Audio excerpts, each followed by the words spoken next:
Grabe. Parang hindi nababawasan yung mga ibon natin dito. Ayun o, napakarami pa rin ibon natin. Ano, medyo may kamahalan na kasi yung mga iba dito. Kaya hindi afford ng mga bata. Dahil ang mga naiwan dito mga sipin, mga rare color ni MG Love. Rare color ni CJ. Yung kay Mana Navas at yung mga kay Santiago, mga nandito pa. Mga quality. Yun nga lang, hindi abot mga singko. Medyo mahal. Kaya naman, kumuha tayo ulit ng pambata. Kaya mas gusto ko talaga yung mga ganito, yung mga mumurahin lang. Yun kasi talagang mamumurang talaga. Sobrang mahal. Kaya, kumuha tayo ng 8 piraso sa tropa boots natin. Ito sila. Ayan. At konti lang. Hindi naman siya gano'ng kagandahan. Gusto ko lang ng mga bata, meron silang malaro na ibon. Lalo na sa parteng San Isidro, banda dyan, Karangyan, napakaraming mga nag-i-street fight. Kaya yung mga bata, medyo naiengganyo. Gusto rin nila magpatuto ng mga ibon. Kaya, sakto, may mga bata dito. At, yun ang titignan natin. 8 piraso lang, pero, sigurado, mas mauna pa itong matatanggal. Dahil nga, mas mumurahin. Yung mga nandun kasi, kahit ako, hindi ko kaya bilhin mahal.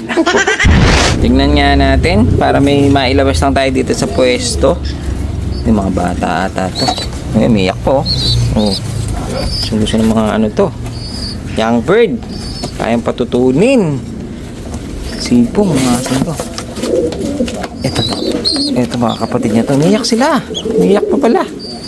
Oh, blue bar, maka nestmate to, umiyak pa ito pa isa pang blue bar. Sumisiyak pa gumagawa. ito ayan, ito isang gray cell. Wow, ganda. White gray cell na may konting mimiyak. Yung kanyang uso ay medyo mimiyak. Mimiyak. Saan kaya nakukuha ito? Siguro sa pagsubo ng magulang. Medyo tumatabing yung kanyang, medyo nagmimiyak siya.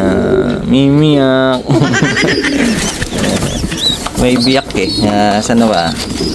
Ito medyo maganda ito. Checker. Baka mas may edad na ito. Pero commercial lang sila mga babae. Makikinis naman yung alaga ni tropa Kaso ito 6 na piraso lang to. Ito isang tropa lang nagdala natin dito. May off color. Yun, may red bar. Namumurahin. At naka-commercial lang din. Mukhang babae rin ito.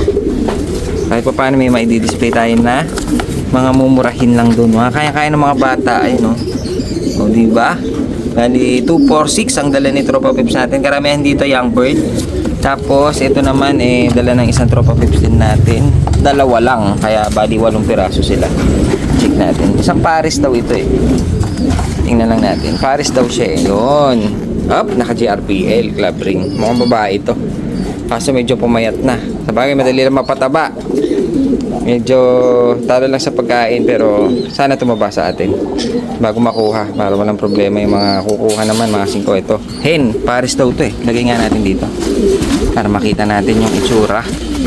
Ito kasi medyo mas matanda. Ayan, may naka-ready na palang pagkain. Yan, babae. Kasi ito, hen. Maliwanag, babae, naka-GRPL. Ngayon, ano kayong kutsura ng Paris na? Uy, white top. Mukhang maganda. Uy, gray cell. Gray cell, white top. Ang lapit nito Check na natin. Uy, ang angas ang kulay. Grabe, ang ganda ng kulay mga sigaw. Parang tricolor na gray cell. Parang chance relax pa. White top. Lalaki. Ang ganda ng pagka-gray cell niya. Bihira tayo makakuha ng ganito. Gray cell na parang abuhin. Tapos, ang ganda ng pagkakaputi niya sa uli. White top na white top. Check nga natin dito. Lalaki ito. Mukhang malaki. Yun Diba? Mukhang gutom. Mukhang gutom sila. Ang galing. Ayan, medyo sakto. May pagkain. Medyo mapapataba natin. Pero yung kak, hindi naman siya ganun kapayat. Pero maganda kulay. Ang kulay niya, mukhang stencil Ayun just white top. Ano kayong kinos dito? Kasi yung pagkaka-gray niya, hindi typical na gray na yung kanya parang ash gray. Parang abo. Yan, medyo nagwa-white bar pa dito mga singko. Maamo na sila sa sobrang gutom. Maamo na siya sa sobrang gutom Pero maganda siya yung ilong. Yun naman mga singko. Yung ilong maganda. Medyo malaki. Yung build ng katawan, sakto lang. Medyo pumayat ang konti pero okay pa. Yung kulay ang ganda. Abuhin na gray cell. Tapos white top, poging-pogi. Yun nga lang, medyo commercial siya. Yung babae ang naka-club ring. So, ayan o, pag iniwan natin yan, mauubos nila. Medyo tataba na sila konti. No, ayan, gagawin natin. Siguro pagsamahin natin tong dalawa sa pwesto para hindi na siguro mag-away. Kaso hindi pa ako sure kung pair talaga. Kasi ang sinabi lang sa akin ni Tropa, pares sila. Singka yan, gutom na gutom. Grabe, hindi tayo pinapansin. Mukhang 2 araw din napakain to. Yung tirang pagkain, kinain nila. Nilantakan nila mga singka. Pero si Gracel talaga ay napakaganda. Ang ganda oh. Abuhin. Tingnan nyo naman mga singko, abuhin, napaka-pogi, napaka-angas. Abuhin na Gracel na may pagka Johnson Relax. Gutom nga lang. At meron tayong sisilipin ngayon. Ito, titignan natin. Dahil itong ating bawal hingi ng itlog na kay Wakid at kay Ensolop Santiago, pinagparis natin. At para meron na kanita doon sa ilalim. Ayun. Ayun, no. Kita ba? Ayan, no. May isang itlog. At titignan natin ngayon yan. Dahil ito, sising-singan natin na summer. BBC. Check nga. Check nga natin. Dito na sila nag-itlog. At talagang dito na nila pinisa. Sige, yan, no. Ipisa na tayong isa. Kasi yung isa hindi pa pisa. Gagawin natin, sising-singan natin ng BBC Summer.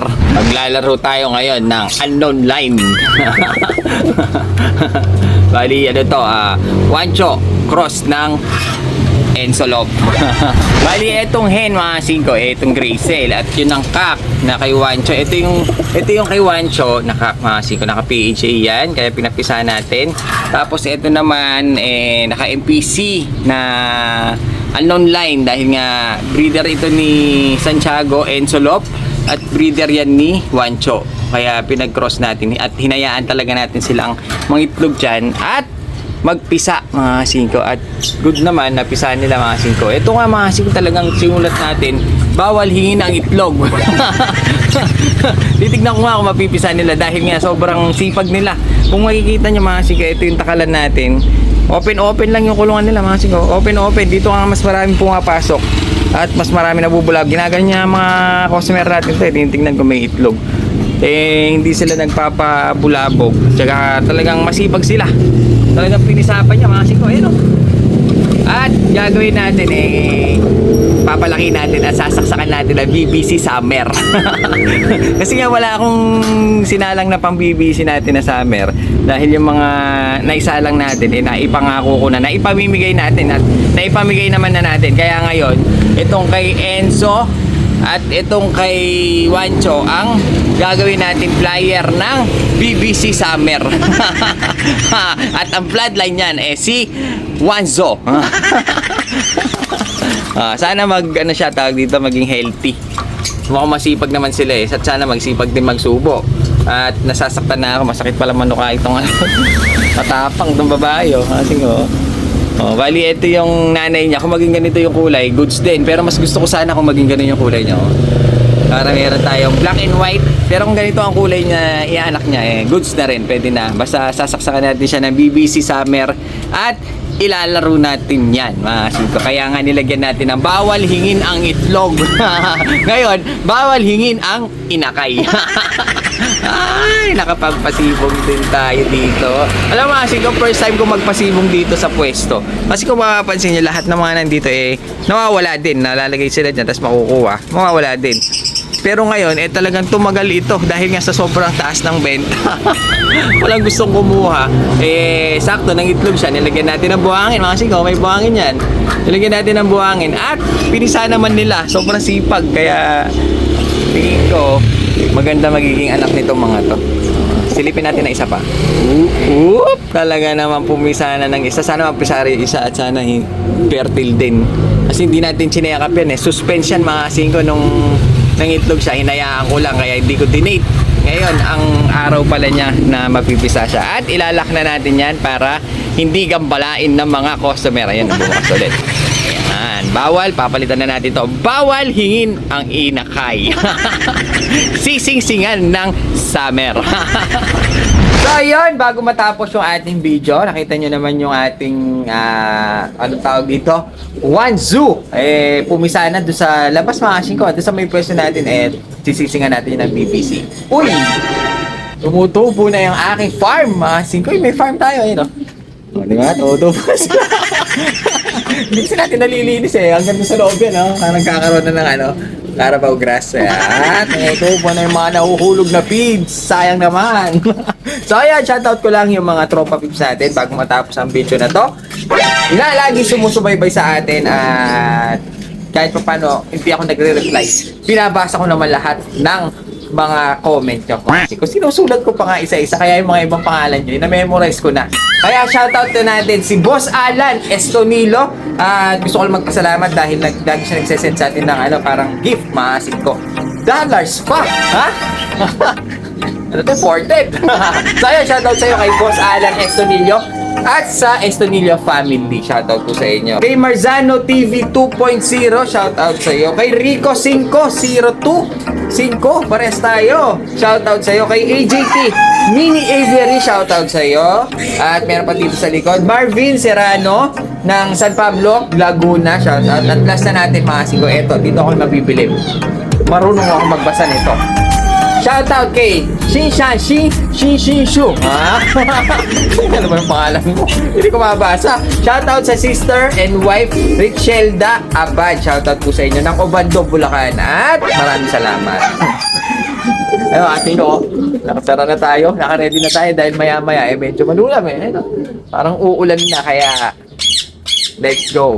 Oh, farm bill.